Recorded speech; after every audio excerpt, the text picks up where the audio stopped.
all, go for a master's degree. Don't fall for a PG diploma. Go for a master's degree. Second, so I hope you know the difference between a PG diploma or a master's degree. But master's degree is ideally by a university. PG diploma is by a college. Uh, First, go for a master's degree. Second, just don't go for any course. If you're planning to go for general management courses, general marketing courses, supply chain management courses, all of those are really terrible courses to go for. If you're going, take up a niche which is required in the economy right now. So that can be business analytics, that can be data analytics, that can be anything related to computer science, anything related to AI, anything related to education field, anything related to healthcare field. So these fields are hot cakes. At least you'll find jobs in them. Other fields, not really. So This segment, there are a lot of content creators as well coming up, in today. I will not name people, but get a job in, say, UK, get a job in Australia, Germany, whatever, some hotspots without experience, hiring freshers. I think even Dubai was one, if I'm not mistaken, recently. What is your take on that? Because whatever we have spoken is that, just getting a job for a fresher is tough. So what about these? How authentic do you think are they actually? so talking about some fields, again, nursing, uh, the fields that have acute shortage, it's still possible. Okay. Talking about fields like ours, management, finance, commerce, humanities, it's not possible. Without work experience, it's I mean, there might be one or two people who would have done it, but I'm pretty sure out of a 1.5 billion population of India, there'll not be more than 15 people without work experience who would have found these jobs. So that's not even 0.0000101%. That would be the percentage of people who would have found those jobs. Okay. So now you've been saying quite, I think this is the second time you've said it, that, finance, management, humanities, whatever. No, but it's not the hot cake as of now. So do you think that these industries are going to diminish in the coming years, or it's going to like, it's headed for a downturn? What's your opinion on it? The thing is, it's not headed towards a downturn, but it's headed towards a revolution. The kind of roles that we're looking at, let's talk about a financial analyst. The role of financial analyst, creating Excels, creating spreadsheets, creating financial models, I don't really feel like that would be of any use now. AI would take over all of that. So everything which we used to do will be supplemented with AI. So the kind of things that we will now be working on would be taken to a next level. So I don't think it will diminish. The kind of role that we will be doing will be changing completely. So the kind of interactions that we'll be having would be changing completely, but the role will not be diminishing. In fact, it would go up because different kind of companies would come into play. Another thing that would be very interesting to see is a field like financial engineering, the new products that would be made in finance. In the past few years, not a lot of products have been added to finance. Just cryptocurrency is the only product that has been added to finance after the 2008 crisis. That's the only different thing that has been done. So a lot of new other financial instruments would be made, and finance would be a growing thing. And I feel like in the next few years we'll see very different. Call and put are not really old instruments. And if we talk about mortgage backed securities, they're not even 50, 20 year old things, and we already feel like, oh, that was in the past. So a lot of financial instruments would be new financial instruments would come into play. uh, Cryptocurrency is already one of those, but a lot of new instruments would come into play. So what I'm trying to say is it wouldn't go down. The requirement of finance people wouldn't go down, but the kind of work that we'll be doing would be changing completely. So one question that I'm asked often in this relation is, because of this revolution that people are expecting, like you said, even AI to take over, how valuable do you think will courses like CFA be in, say, 10 years down the line? The thing is, CFA would help you right now get into that industry. Okay. If you stop growing in that industry, you would be irrelevant in that industry within a few years. So regardless of whichever industry you end up in, You have to still keep on growing, still keep on studying, still keep on evolving yourself. Same as going with CFA syllabus in itself. So if you Right. look at CFA level 1, they've already introduced Python coding Yes. because they also understand the importance of it. So coming back to this, you will still have to keep on updating yourself. CFA helps you right now. So rather than looking at it at a granular scheme that, oh, I would do a CFA and then till year 60 I will be fine, I don't think that would be happening. But I would be doing CFA right now. This will help me get a job in 2 years. I'll enter the finance industry and I'll keep on learning in finance industry. That kind of attitude is going to help. The attitude that I'll just complete CFA, I get a job and I'm done, that won't help. Definitely. Okay, so now since we've come back to CFA, let's tap on it a little bit. You have cleared two levels. If you need to share your strategy with somebody who's just starting out, what would be three key points, like non-negotiables for you? For level one first. One biggest non-negotiable is notes. If you don't make notes, don't give the exam. So there was this one real life incident I keep on talking about. I usually do crash course classes last 2 months, and I asked students, okay, tell me how much have you done. So there were two students who came up to me just right before the exam, 2 months, 1.5 months before the exam, and I asked them how much have you done. So first student told me, sir, I've done 9 books, and my accuracy is not going up. I asked him, did you make notes? He said, no, I've not been making any notes at all. I asked him, how many hours can you give now? So that person told me, I don't really have a lot of time in my hand. So I can just give 2 or 3 hours every day. And I don't think I need notes. I remember all the things. I said, okay, you can give only 2 to 3 hours. Don't give the exam. Postpone it. He's like, no, sir, I will still give it. I've completed 9 books. My accuracy is just not go up, but I'll still give it. I said, don't give it. He said, no, sir, I'll give it. I said, ठीक है तेरी मर्जी है. And then there's another student, Nancy. She said she's done only 2 books, FSA and corporate issues. I said, FSA, you shouldn't have picked first. But if you've already completed FSA, amazing. You've completed a lot of chunk. And if you've made good notes, I asked her, how much time can you give? She said, I can give good enough time, 6, 7, 8 hours. I'm not doing anything else. I said, you will clear the exam. I told her a strategy. I told the other guy not to give the exam. Anyhow, the second guy somehow got demotivated, did not give the exam. Nancy cleared the exam. That second guy who did not make notes, he then gave his next attempt in May. He texted me. I still remember it was this huge of a text saying, thank you so much. I did not realize what blunder I was making. I did not realize when I was not making notes, I was not remembering all these concepts. So, first, major non negotiable. If you're not making notes, you're not clearing the exam. As simple as that. Second would be mocks. If you're not giving mocks, it's a very terrible idea. Mocks just don't help you get your accuracy. I don't really think you should only be looking at accuracy. It also teaches you how to sit. We really don't know how to sit for 3 hours, 2.5 hours, 2.5 hours on stretch. I know so many students that just get so tired during the exam. Because of the fatigue, they end up losing out on questions. So this is one practice I do with a lot of students. So if you're planning to give CFA, this might help you a lot also. When you do all the questions, what I do is I take up last questions which people usually do wrong and then ask them next day in the class or maybe a week after in the class how to solve this question. Interestingly, a lot of students who did that question wrong end up doing that question correctly just because now they're looking at that question from a fresh perspective because their mind is refreshed now.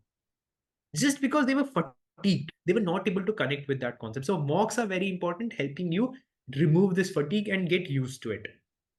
Third thing is, uh, don't fall for accuracy. A lot of students just look at accuracy. Oh, my accuracy should go up. Rather than that, make a notebook. I don't know if I have my notebook here, that notebook. So, where is it? Okay, I don't know where it is, but I make a notebook of things that I did wrong. So if I do a question wrong, I don't directly go to the explanation. That's the worst thing that you can do. If you do a question wrong, don't go to the explanation. Try to solve that question again. Try to find the answer on your own. Try to figure out on your own. And then if you do it wrong, mention it somewhere that this is the question that I did wrong. This is the reason why I did the question wrong. If you're able to do that, you will see your accuracy shoot up tremendously. I help students get 90 percentile plus just because of this strategy, that if you're doing a question, don't look at the answer. Try to solve the question on your own. If you get the question wrong, that's completely fine. Do it again. Stop falling for the accuracy. What people have a tendency to do, okay, I marked option A. Oh, option A is wrong. Option B. Arey yaar, mujhe yaad tha. How did I make such a silly mistake? That's the worst thing that you can be doing for yourself.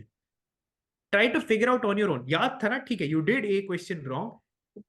Option A wasn't the answer. Try to figure out what's the correct answer. Now, I usually take my mother's help. I ask her, just tick mark whether it's a correct answer or wrong answer. So she would give me tick, cross, tick, cross, tick, cross. And then if there is an answer that I've done wrong, I will sit on that question, take my 5-10 minutes to solve that question again. That improves your accuracy. That helps you reconnect with a lot of concepts. And if I have to give fourth point, every question that I do, I ask students, stop, stop, stop. Don't look at the question, just get the answer correct. If an option has A, B, C option, tell me why is option A correct? Why is option B wrong? Why is option C wrong? So every question, you're dividing every question into three questions. To take it to next step, how can you make option B correct? How can you make option C correct? If you're able to do that for a question, that concept is 100% clear to you. If you can't do that to a question, your concepts are not clear, because eventually the questions that you're practicing at home are not the questions that are going to be tested on the exam day, but the concept that you're doing at home is the question that would be is the concept that would be tested on the exam day. So if you're able to do that, there is no chance in hell you're not clearing the exam, but So, it would require a long time. Sorry. you take classes. We all know that recorded classes. I want to know how important is classes for CFA in your opinion, without being biased. I know you won't, but just specifying. I don't really think it's important taking CFA classes. If you come from finance background, if you have done BFI, I don't really think it's important. The only places where classes help you are, first, it keeps you in a regular routine, a schedule. If you can maintain a schedule on your own, I don't think you need classes. Now, a lot of times I've seen people tell me I can maintain a schedule on my own, but then it's not as easy. It's a marathon. You have to do that for 3 months. If there are Sunday classes happening, Saturday, Sunday classes happening, even if you're not ready, you'll anyhow log in. So you'll stay in the routine. So that's one thing that it helps with. Second, it helps you know where the goal post is. So let's suppose you're attending my classes. I will exactly tell you that this is what you're doing wrong. This is what you're doing correct. Uh, Third thing, I sometimes feel like we're very penny wise and dollar foolish. We feel like, oh, I should not spend 10,000 rupees, 15,000 rupees, 20,000 rupees for classes. I'll save that money and give the exam. We have to see that the exam is 1.5 lakh rupees. Regardless of exam, your time is way much more important. You clearing exam in August helps you get into a job role quicker than you not clearing first time and then sitting it for the second time. So I wouldn't look at it from the dollar amount. I've seen a lot of people just go by and take whichever is the cheapest classes. Worst. Whichever is the best person out there who can teach you, you should be taking those classes. Even if that's more expensive than the CFA final exam fee, that's completely fine. I sometimes feel like Mark Meldrum, it costs somewhere around 50,000 bucks, is amazing. I'm not even talking about my classes. Mark Meldrum, if you feel like you can get to that pace, it's amazing, because it's not only about clearing the exam. You Very also have to understand the practical applicability of it. And if the person is not able to teach you the practical applicability, मतलब अगर मैं call आपको समझा नहीं पा रहा कि exactly delta होता क्या है, डेल्टा कहाँ पे यूज होता है, डेल्टा का फर्क क्या पड़ता है, या थीटा right. थीटा की वजह से कॉल प्राइस गिरता क्यों है जैसे जैसे थीटा बढ़ता है. If you don't really understand that and if you just mug it up, ओ थीटा कम होते जाएगा तो टाइम बढ़ते, that wouldn't take you anywhere. Mugging So up. that is where I feel like classes help you. But if you come from a finance background, I really think you don't need classes. Okay. But do you really think that the background you have before, like your graduation background, affects your CFA too much? Like I've seen a lot of science students come to CFA of late. It doesn't. In fact, they're better at clearing. So you need to understand, we many a times think that we coming from commerce background have a finance background. Commerce and finance are very different. If I talk about CFA itself, if you come from a BCom honors degree or a BBA degree, the only subjects that are overlapping is FSA and economics. You've never studied equity, you've never studied portfolio management, you've never studied derivatives, you've never studied alternate investment, none of the others. And if you're coming from science background, you have studied quants. You know, So here you have covered 10% of the syllabus, there you have covered 15 to 20% of the syllabus. If you're coming from commerce background, you have covered 20%. If you're coming from science background, you have covered 10%. So you have not, neither of these two have covered anything. But ideally, someone who's coming from science background is ready to take up more aptitude oriented courses. And CFA is, that's why CFA is easier for them. So someone who's coming from science background has an upper advantage. I would say they have an upper advantage, someone who's coming from science background, because common people don't really know a lot of things. It feels to them that, oh, we already know finance, they know nothing about finance. But someone who's coming from BFIA background, yeah, someone who's coming from pure finance background, they have an added advantage because they've already covered 60% of the syllabus. right. You've also given your level two. What was the difference between level one, level two, difficulty level? If I start with that for you, for me, I I found it easier actually. I usually say CFA is the easiest exam that I've given. So if I say FRM level 1, Acha, huh? in terms of difficultiness, CFA level 1 is here.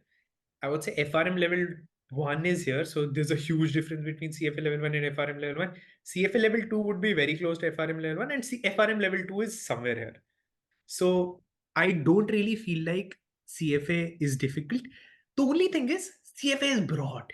Yeah, So if you had to give me alternative investment on first day and then corporate issues on the second day, different days, and you give me 10 different books on 10 different days, it's so easy. The most difficult part is remembering all those 10 books in one day. That's the most difficult part. But the content that we study is not difficult at all. It's very rudimentary. It's something that you already understand. I mean, CFA, all of it is applicable. So it's not something that is very difficult. Just that some formulas that are in there, some of the cell, that's what I feel is a bit difficult. So I don't really find CFA difficult. CFA, I feel like, is very easy as opposed to any other exam, especially FRM. okay. Now that you've spoken about FIM, I'm gonna tap onto it because I have very limited knowledge, and I think you're one of the first few I've heard who said that FIM is more difficult than CFA. Has anyone said FRM is easier than CFA? I've heard only one person I will not name. It's somebody on YouTube, FRM is easier than CFA. I definitely don't agree. and it's easier to clear. Maybe that's what they meant. Easier to clear, is it? There's a higher percentage of clearing FRM, but the kind of content that you study in FRM is way deeper than CFA. Okay, but tell me one thing. Recently, again, I had a chat with someone, and we were discussing that in today's generation, people are just piling on degrees, like CA kar liya, CFA bhi kar liya, FIM bhi kar liya, because there's some unsurety for some people. For them, okay, understandable. For some people, it's like the more the merrier. I'll get higher chances of doing it. Why did you do FIM and CFA? Let's get to that first. What was your mindset? First of all, the mindset that you will hear CFA, FRM, ACCA, BA, blah, blah, blah, no use. Absolutely dumb idea. Don't, I highly don't recommend it. Uh, Rather than doing that, take some time, take 5 or 6 days just to figure out what is in FRM, what is in CFA, which one would I like more, and then do it. Why did I do FRM and CFA? Honestly, I started with FRM when I was 18. I had no idea which certification to do. I wanted to do CFA. CFA had an eligibility criteria that you needed to be in last year of college at that time. So I just started with FRM because that was the only degree that I could have done that time. And I was among the youngest people to clear FRM at that time. So it just so happened that I completed FRM. And then I always wanted to do CFA, but I don't recommend do that for anyone else because FRM is a degree that is for lateral entries. Someone who has been working since past 10 years. Because I remember when I was giving FRM level 2, the kind of people I was giving FRM classes with, on my right was a person who was working in American Express since past 15 years. Then there was someone who was working in BCG, all these crazy people with crazy profiles, and their companies had asked them to give FRM. I remember chief risk manager of Vijaya Bank was giving FRM with me. I still am connected with that guy. So those are the kind of people who were giving FRM at that time with me. I don't really think it's for college students. So coming back to your question, doing so many certifications, it's of no use. You decide one certification, that's more than enough. You get work experience alongside work experience, any work experience, do that degree and try to find a job. And then in your job, you can take up certifications if necessary, but until and unless it's necessary, don't do another certification. Taking it one step, there are not too many questions. I'm not gonna bore you guys. I'm not gonna irritate you also further. If I compare between FRM and CFA, of course, both are individually great, but if I just take a comparison, what would have better job prospects? Because nowadays, a lot of college kids are actually giving FRM. It's surprising that, you told me this. Again, I won't take names, but on YouTube, there are people who are really, popularizing this, that give FRM first because the CFA eligibility still starts at second year, whatever, like that. But anyway, keeping that aside, FRM or CFA job perspective, India first. What do you think? What is better? If I have For to college students or working professionals? For professional, freshers, just graduates. CFA, any day CFA, more applicability, more job options are open, wider recognition, definitely CFA. FRM would be for someone who has decided they want to enter into the niche of risk management, credit risk, market risk, operational, any of those departments. They've decided they want to work in the treasury department of a bank, or probably a rating agency. If you've decided that, then FRM is open for you. But CFA anyhow can take you to all those options. So only in case of bank risk, FRM is more applicable. But anyhow, I would recommend people to give FRM when they're working. So if your bank wants you to do FRM, if your HR has asked you to do FRM, then it's good.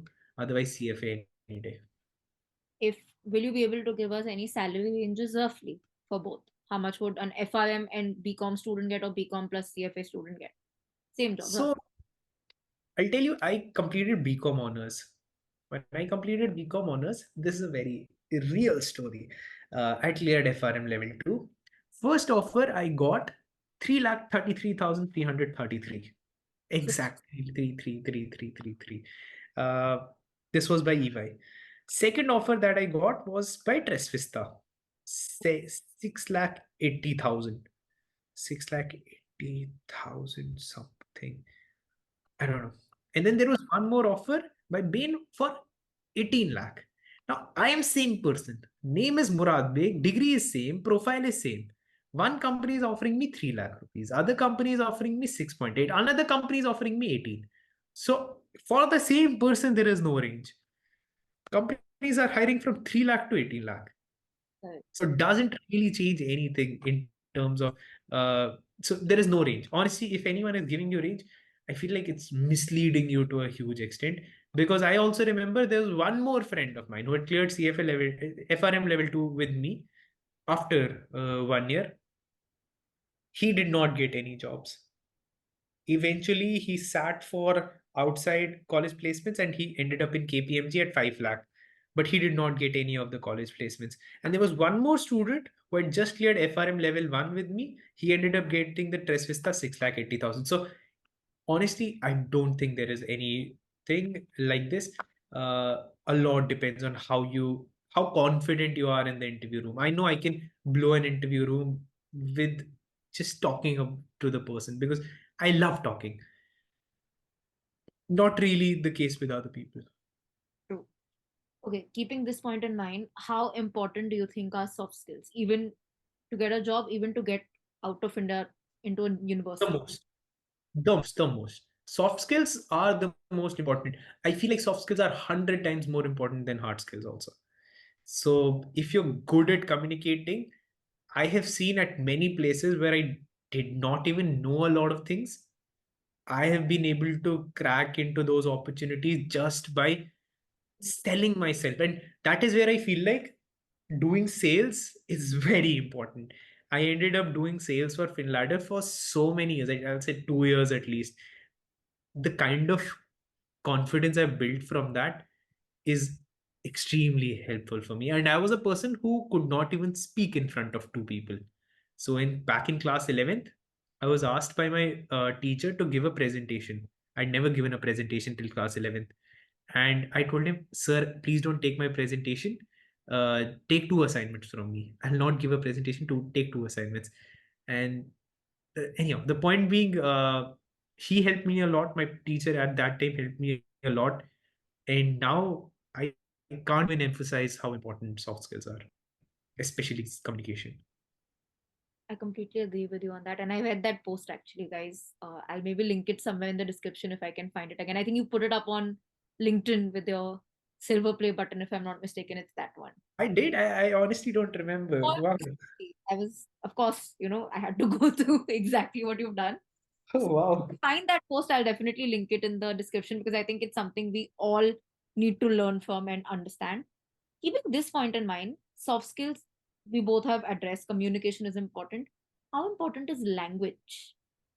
English, because in India, a very vast majority are not very well versed with English. They may know it, but it may not be their comfort language, right? So, how important do you think? I think I'm not sure. Have you seen this movie Dunki of Shah Rukh Khan? I've seen Donkey about it. It was pretty painful, that people get rejected tremendously. I want to know, is this actual reality?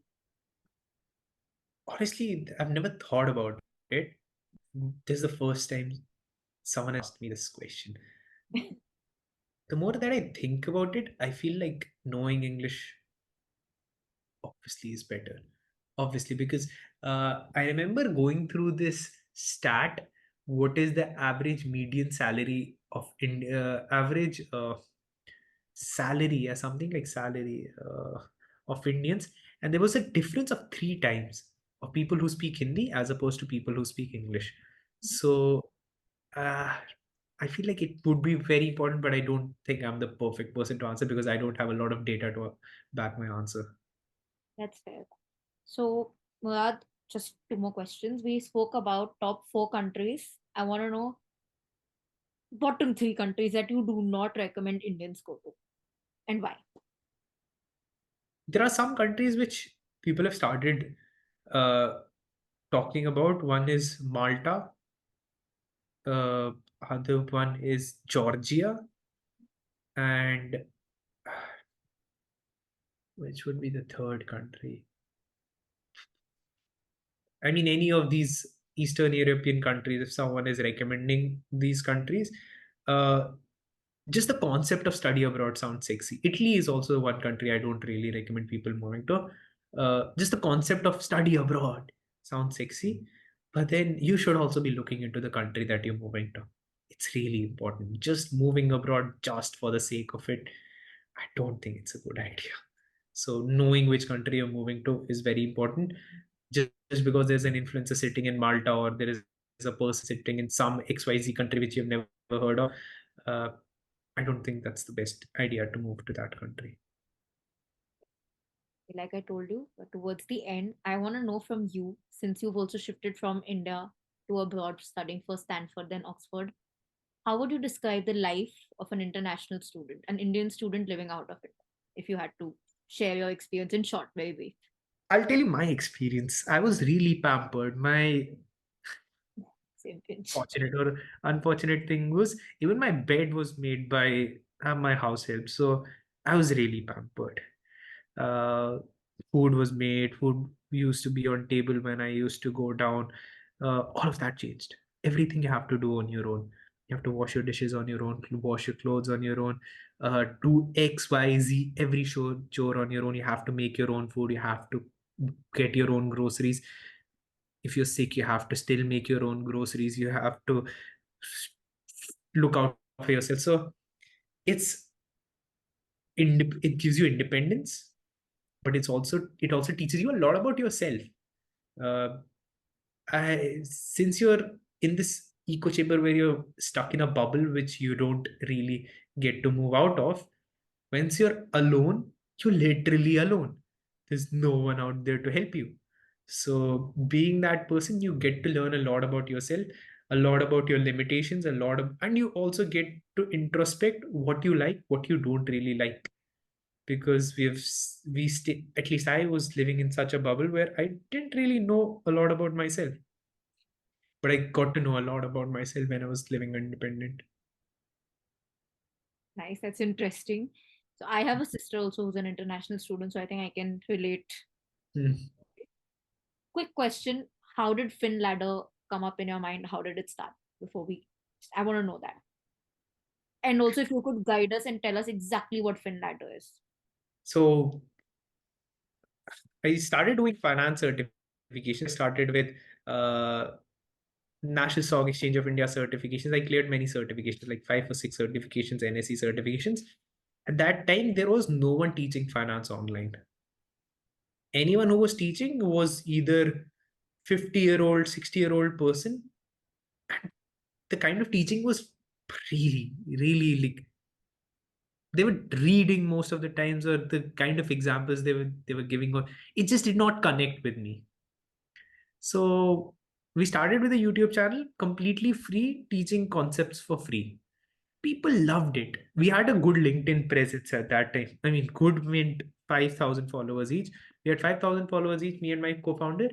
And at that time, people loved our content. We were teaching for free.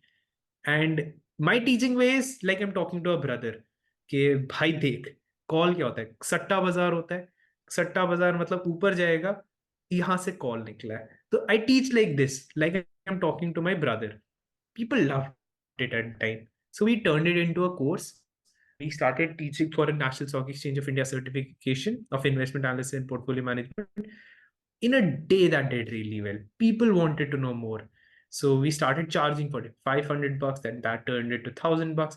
Then we started getting more instructors on board. Then at one point we had vice president of Bank of New York Mellon teaching for us. We have people from Goldman Sachs teaching for us. So that is when we scaled it up. We realized that people want more and more certifications. We launched more and more certifications. And that's how, so it was just started as a YouTube channel teaching for fun, Oh, and turned it into a business as soon as we realized there is potential in it. and how can one enroll in FinLadder? If you had to explain it three steps by. Simply going on our website, looking at the course that you want to do, purchase. That's pretty much it. We're going to add that link in the description. And before we end this podcast, which was pretty valuable, according to me, and I'm pretty sure for all our viewers, is there a message that you have for all the young professionals of today? Do your own research. I've seen a lot of people listen to a lot of people. A lot of times, yes, everyone is there to help you, but if you don't do your own research, you'll shoot yourself in your leg. You're giving the gun, pointing it towards your leg, and then shooting. So if you're not doing your own research, be that anything, be that study abroad, be that CFA, be that finance, be that anything, if you're not researching enough, you're wasting your time. And always I recommend it like this: uh, count the number of hours you're watching Netflix and Instagram reels. Just devote 1/10 of that towards your career. That's it. Just 1/10 of that towards your career. If you're able to do that, you'll be fine. So if you're watching Instagram reels for 6 hours a day, so that's you just asked for 20-50 minutes. That's it.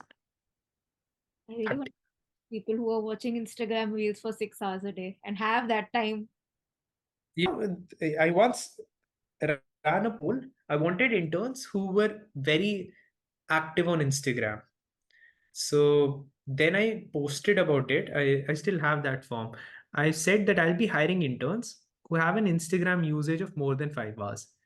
I've found people with more Instagram usage. I guess 300 people applied for it. So all of them had more than 6-7 hours of Instagram usage. Some were crossing 12 hours also. And I want someone to do research on Instagram, stay on Instagram, look at what kind of content is trending. So that's why I wanted someone. So it if there just turns are managers doing it or social media people doing it, I understand. But if people are doing it just, normal people, normal class 10, 12 students, first year students. we see another market opening up. I guess we forgot to add content Content is a huge market in any country, I'm assuming now. in any country. YouTube is there. Okay, with that, we are coming to the end of this podcast. Murad, thank you so much for joining me. Finally, Thank we you so much got for a having chance me. to interact. And guys, if there's anything else that you'd like to ask either Murad or I, or if you'd like to see another collaboration between us, then please let us know in the comment section. I think we both would love to do it. And if you like this video, please also let us know your thoughts on it and definitely subscribe to both Murad's channel and mine. I'll see you guys very, very soon. Until then, keep sparkling and definitely keep learning. Murad, do you want to say something? Thank you so much for having me, Tanishka.